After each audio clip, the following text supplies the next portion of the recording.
Good morning, everybody, and thanks for having me here.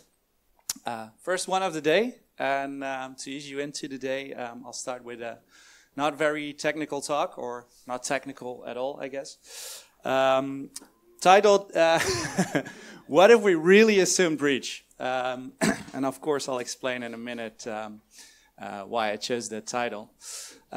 First, maybe short introduction. I'm Kevin. I work for Deloitte.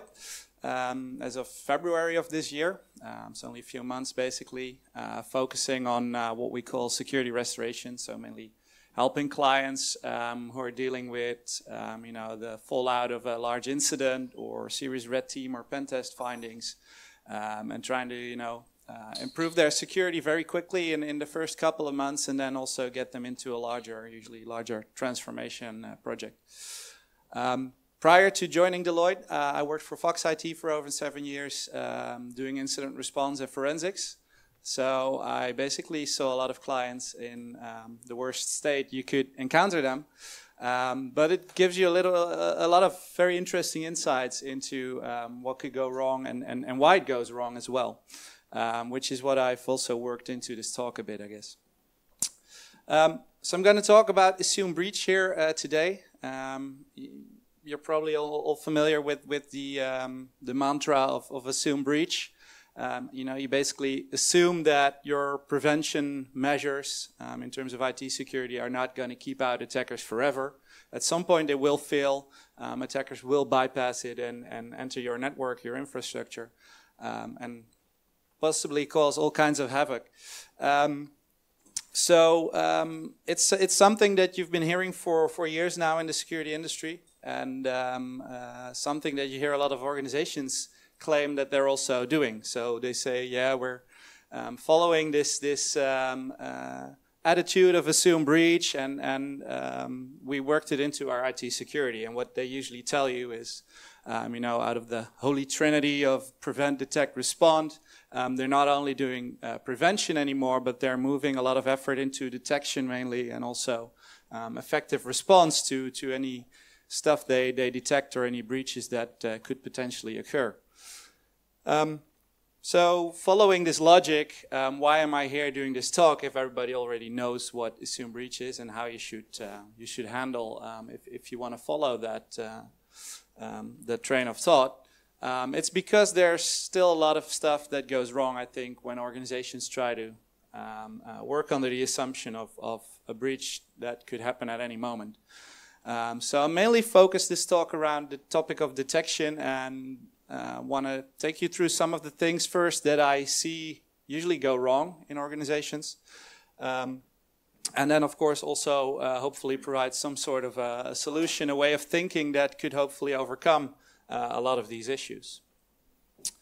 So first thing that you often see that goes wrong is the scope of a lot of the detection mechanisms in organizations. So, any larger organization these days will probably have a SIEM installed and either run it themselves or have some third party do it for them. Maybe they also have IDS or other clever stuff running in their infrastructure. But what you often see is that these systems get set up and collect data just based on best effort, or what's easy to collect, or what's easy to grab, or whatever people are familiar with. So, any engineer will probably know about Windows event logs, so it might be a logical thing to start collecting data from Windows event logs and build rules around that and see if you can detect any anomalies or weird behavior in that data set. But it's not necessarily what's the most useful part to look at in your infrastructure. So there's often, I should say, no link between the actual business processes and the type of data that gets collected and analyzed in these detection measures. And then obviously, just like these binoculars, you can only move them around within certain limits, but around there's all kinds of other stuff that you might not be seeing, and it's basically an analogy for what a lot of detection measures do within organizations. Another thing that you see is that, and this is obviously a very hot topic right now in InfoSec, is having as much as possible being performed by machines. So obviously we know the basic detection stuff where you build rules and use cases and use it to detect anomalies in traffic or in logs and whatever. There's also a big rise in all kinds of AI technology claiming to basically do more than humans ever could. I'm not expert on the subject, I should say that, but until it's really proven technology, I think the human factor in detection is really important. So what you see happen a lot is that detection measures are put in place, and every once in a while maybe somebody adds some new rules to the rule base and you know, ensures that some new things are being picked up. But it's not an active feedback loop where there's also analysts on a regular basis, you know, going out doing manual threat hunts and trying to find bad stuff based on just their human expertise and their human knowledge, and also their knowledge mainly of what drives the business and how the business works and what kind of applications and systems support that those processes. So I think the feedback loop between threat hunting, which usually results in what you could call good hunts, useful stuff that you find while doing the hunting, that should be converted into new use cases for your detection mechanism, right? But that doesn't happen a lot, especially with organizations having third parties doing the security monitoring for them. You see that this is often lacking, and it means that you're not improving as fast as you could, I think. Third thing that you often see is what I would call monitoring in a hostile environment, and it's not like the blue team, you know, gets harassed each day physically or whatever, but it's more like the infrastructure is maybe not ready or suitable for a very advanced detection, and this could be caused by a number of reasons. For example, a very flat and unsegmented network, so that there's a lot of stuff going on in the same central place, so it's hard to figure out what's what, or what belongs to what, or what correlates to other traffic. Unstructured networks where all kinds of different protocols and traffic are crossing each other over the same physical lines maybe. So it's really hard to do decent detection if you don't have a good overview of what flows where. We also see, especially where you just deploy, for example, IDS technology within clients, that there's still a lot of what we call low-hanging fruit in the network. So very easy, basic stuff that, you know, botnet malware or something like that should already have been picked up long ago and removed, but is still there. And obviously, if there's a lot of noise like that, it's really hard to look beyond that into traces of really more advanced attacks that you're probably looking for. And the final example that I'd like to mention here is that in a lot of cases, everybody accepts that detection should happen, but there's no real response readiness. So whenever a real alert or a possible, you know, traces of an attacker found, doing the actual response might be really hard. So just last week, I was at a client where a guy in their blue team spent 1.5 days trying to figure out what physical device was using a specific IP address that did some weird stuff that they saw in their SIEM. Well, you can imagine that within those 1.5 days, the attacker might have moved over to all kinds of other places. And so it was really hard to figure out where it was. And then the next issue he had was that once he informed the systems administrator, that was basically the owner of the device as well, that guy just wiped the device and reinstalled it. Removing any traces of, you know, data that could possibly be investigated further. So thinking about detection, you also need to be ready to respond, actually, and not just think, when I'll find it, I'll just see what happens next. Another thing that might be not as obvious when you think about assumed breach is the impact factor. So, you know, we usually approach risk with, you know, the formula of the chance that something happens times the impact, if it happens. And you see that impact factor is not always considered. I still think it's a really important part of assumed breach, because if you assume that attackers might bypass your prevention measures, it's only logical to also assume that at some point they might even pass by your detection measures and go by undetected. And so in that case, it's also important to think about what can I do to limit impact. or at least, to slow down an attacker. Make sure that he has to jump through a lot of hoops before he gets where he wants to be. And again, this should usually be really business driven. And I think we all know the idea of focusing on crown jewels, your most important assets and data and systems in the infrastructure, and trying to think about how you can protect those a bit more. But I think it goes a few layers beyond that, and you should really see the entire chain, maybe from phishing an employee and getting access to his laptop all the way to these crown jewels, and see where you can improve. And if you think about and actually work on trying to prevent a serious impact from a breach, that will also usually help you improve your detection again, because it will take an attacker more time to actually get where he wants to. So again, that leaves you more room for detection usually. I think one final thing, and then I want to move more to a positive side, like how can could we approach this and remediate this, is what can we learn from actual real life incidents. And as I said, I've been doing it for over 7 years, and you see a lot of weird stuff happening. Obviously, especially a couple of years ago, you still saw a lot of organizations who didn't have the assume breach mindset at all. They were just surprised that an attacker got in, even though they had this expensive firewall and antivirus, etc. But if you look more closely at the incidents, there's some things that I think are also applicable to just day-to-day blue team operations. And I think one of the important things I learned is that, for example, especially if you have more advanced attackers, think the really good criminals or even nation states that might be in your network, you might need to observe before you really act. So, and what I mean by that is you might not want to kick out the attackers at the first opportunity you have, at the first anomaly you spot. But you might want to wait out a bit and see what they're heading for, see what they're doing, see what kind of, or what areas of the infrastructure they've already infiltrated or entered, so that you get a better understanding of what they're working on and where they're at. Because I've actually seen some organizations who just, kick them out at the first opportunity. And usually that's what the business side wants, right? So that's always an interesting discussion. But you should be ready for that as a blue team, I think. And if you kick them out, they might, still be in other parts of the network that you haven't really covered, because they're using different software or malware there to keep a presence, stuff like that.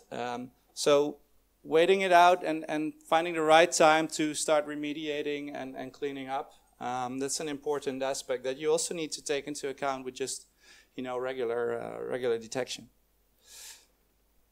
Another thing I see is that a lot of organizations jump into doing more detection, and they want to start out with the most advanced, complex stuff that they can buy or can get, which is really not usually the best thing to do. I mean, attackers are probably lazy as well, just economics, right? If you can get somewhere easy, why try and do it the complex way? So most incidents are not a chain of 0 days that nobody knows about and are used in insanely advanced ways. No, it's usually just very simple stuff that everybody could have come up with, but just happened to be an unlucky chain of events, you could say, that led to a full compromise.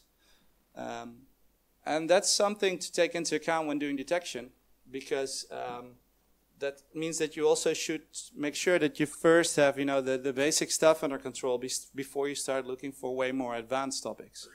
And I'll get back to that in a second as well. I think another one, but it's to be honest, I'm on the fence myself whether this is really something we should do as a blue team in day-to-day operations. But again, the more advanced attackers will probably be interested in what the blue team has to say amongst themselves, like what are they focusing their detection on, their actions right now, what are they looking for, what are they developing. So I mean, it's no surprise that attackers will probably be interested in communications in a company, but they might also be interested in what the defenders are doing and trying to do. So in larger incidents, it's not uncommon to set up separate communication channels for the blue team and maybe external parties they're talking to, etc. But I think depending on your threat profile and what kind of actors you might be up against, it might be sensible to think about whether you need to use safeguards like that, separate channels as a default maybe. And I mean, it's not a lot of work to do, but it's something you need to think about. So, as you can see, there's a lot of stuff that can go wrong. But how do you fix that? Actually, I think it's not very hard per se, but it requires kind of a different mindset, and you need to be able to step out from only looking at the technical side of things and make sure that you also look at the business and the process side of things and how your organization actually works.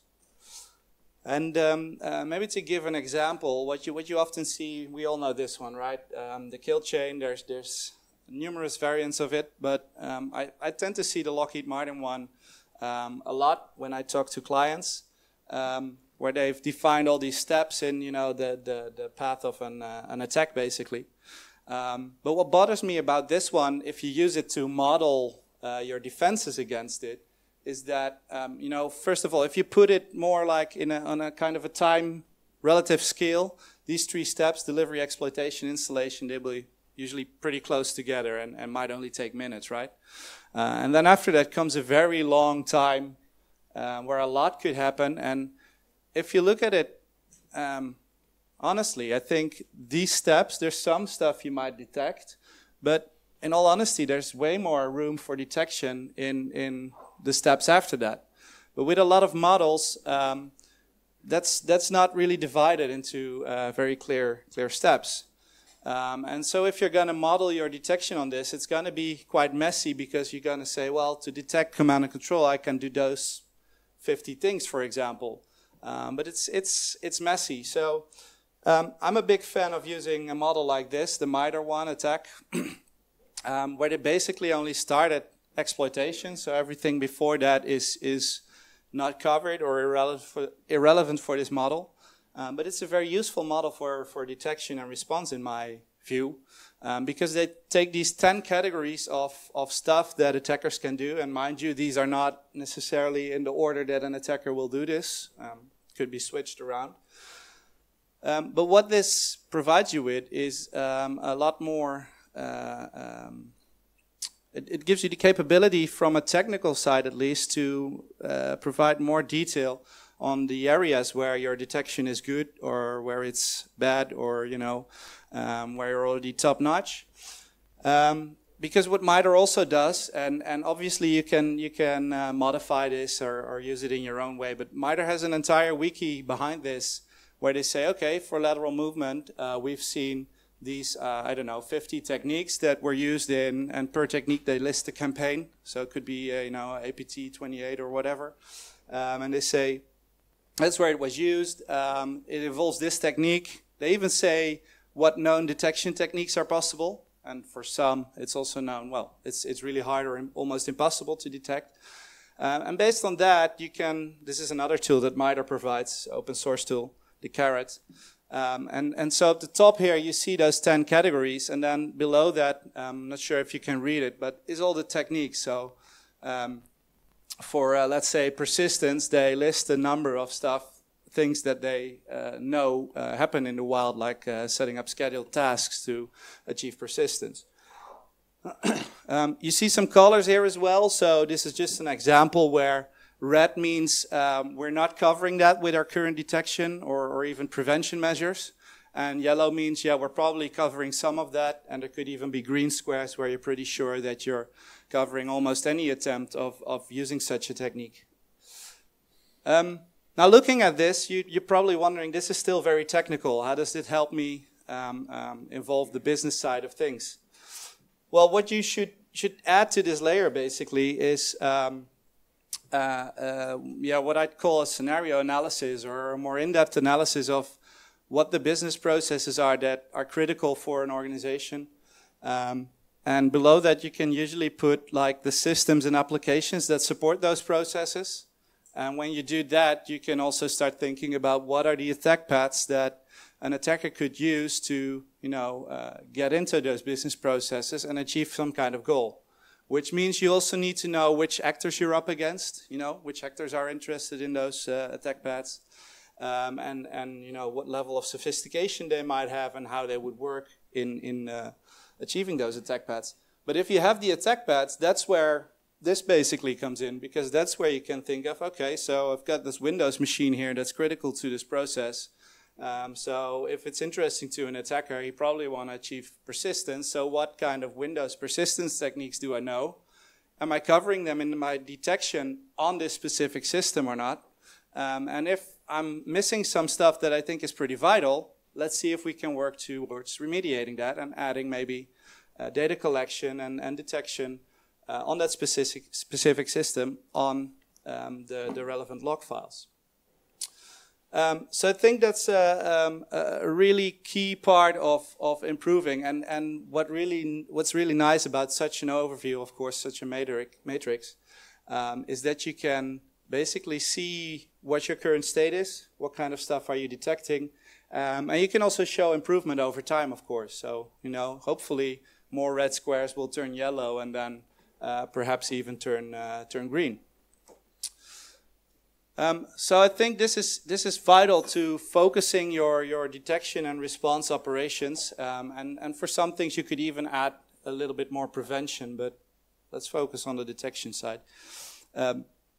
And based on that, you can ensure that you're, coming back to the scope slide that I had at the beginning, you can ensure that you're looking at the right scope, and it might be a much smaller scope than you're maybe looking at right now, but it could be a much more useful scope than the larger one you're dealing with. And this obviously also helps in, staffing issues and bringing down the number of alerts that you get and have to analyze, because you're much more focused on what's really important for the organization. Now there's one final issue that you often see, even if you do all of this right, is that you actually need real attacks to determine whether it all works, right? So if you're one of the lucky ones who maybe doesn't get attacked for over a year, how does the blue team know that they're doing the right things and actually detecting stuff?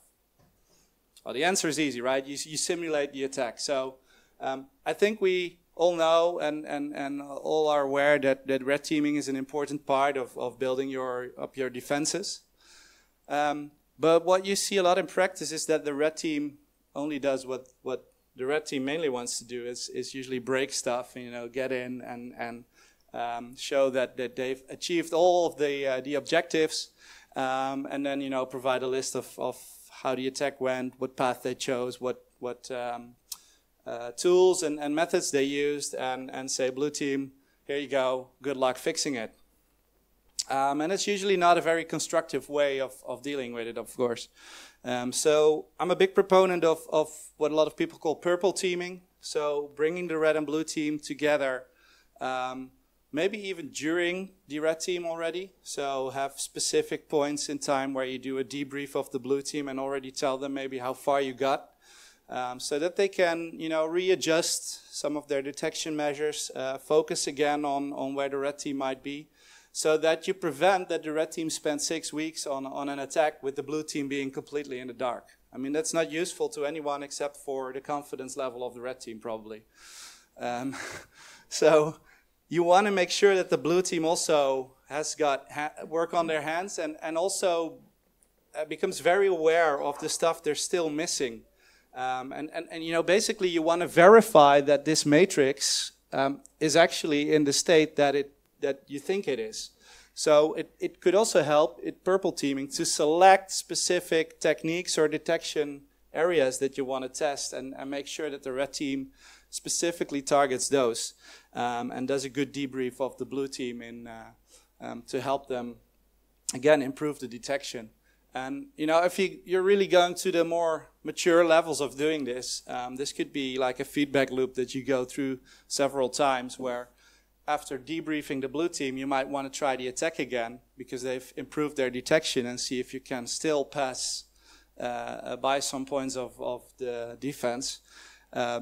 and then again do the debrief. So it becomes kind of an arms race of attack and defense, where you try to constantly improve each other, and it's usually a way more healthy situation for red and blue team to be in, because they can more actively learn from each other. Right, so I've come to the end of my talk here. Some key takeaways. As I said, to really assume breach, so to really live under this assumption, is to know what kind of paths your attackers are likely to take, and you take that from looking at the business side of things. I think you should focus on defending those paths first, adding prevention and detection on those specific paths that are critical to the business, and you better do these right and just ignore the others for now, than do an entire infrastructure half-heartedly or without a lot of success. Then it's also important to test, measure, adjust whatever you're doing, preferably through purple teaming, I'd say, because no one gets it right straight away. Obviously, you will always cover some stuff using default rules and basic stuff you can come up with yourself. But the human creativity is it knows no limits, I guess. So there's always finding ways around the defenses, and you really need to prove that and test that to really get your defenses to the next level. And I think a key point in that, until AI basically rules the world, is that you need humans to do so. And with that, I'd like to end my talk.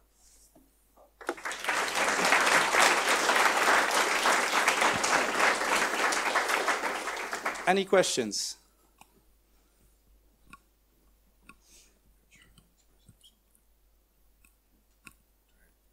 Does it work? Yeah? Okay, perfect. So you mentioned about the advanced attackers, that maybe it's a good idea to let them go into your network a bit and then do things about it. But how do you convince like the C-level executives to allow something like this? Because it's a risk. Also because you don't know it's an advanced attacker until you've actually looked into it. So how do you deal with that? Yeah, it's a bit of a catch-22, I agree. So usually you have some concrete leads, or if you only have an inkling that it could be an advanced attacker, I agree this discussion will be very hard, and even I might suggest, well, let's just get rid of it.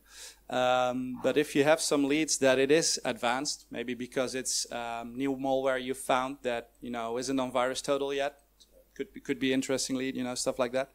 And then, so I've been in discussions like that a few times. I've not always won them, but the times I did, I think it was very important to explain what could be the consequences of remediating right now, which is that the attacker might still be in a network, but you have no visibility at all on them anymore. And it also depends, of course, on the type of impact that you're experiencing or likely to experience in the near future. So especially with nation states, if it's, espionage or something like that, also depending on the organization, of course, it might be not that terrible, because sometimes they might be in there for months or years already. So, the worst damage has already been done, and it's just stealing information, not bringing down your infrastructure or whatever. So in those cases, I think you do have a good opportunity to convince them that you might want to watch them a bit more before you kick them out, to ensure that you can do an as effective remediation as possible.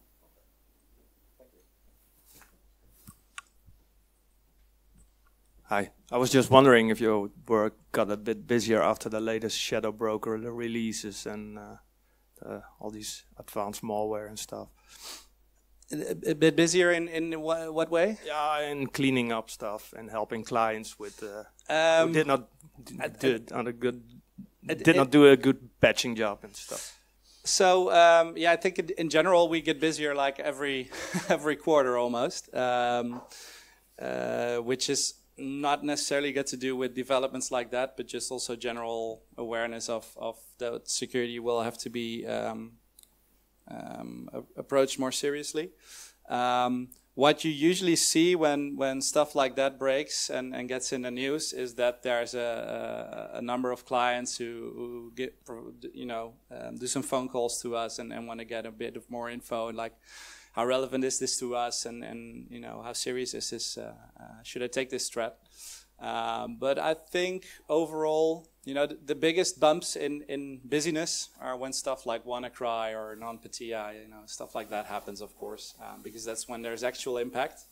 And I think when there's just the threat of potential future impact, it's only for the more mature clients who worry about that, and others just think, I don't know what it means, it's probably not relevant to me. Okay, so I think we need to move on to the next session. Yeah. Thanks, Kevin. Thank you.